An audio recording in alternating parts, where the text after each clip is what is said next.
Hello and welcome back to our channel TechUp. Today in this video I'm going to show you how to delete a single message in Messenger from your PC. To do so, follow some simple steps with me.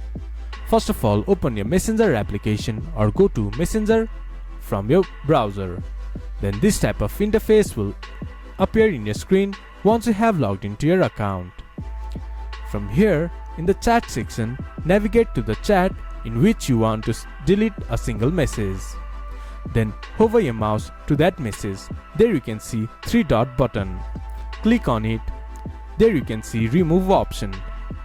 Click to remove. In here, you can unsend for everyone or remove just for you. If you remove just for you, the second party will still see the message. If you unsend for everyone, both the parties cannot see that message again. Choose the type and click to remove. Then your message will be deleted. This is how you can delete a single message in Messenger from your PC. This much for today's video. If you guys find our video helpful, please leave a like and comment. And do not forget to subscribe our channel and hit the bell icon. I'll see you guys again in our next video. Thank you for watching.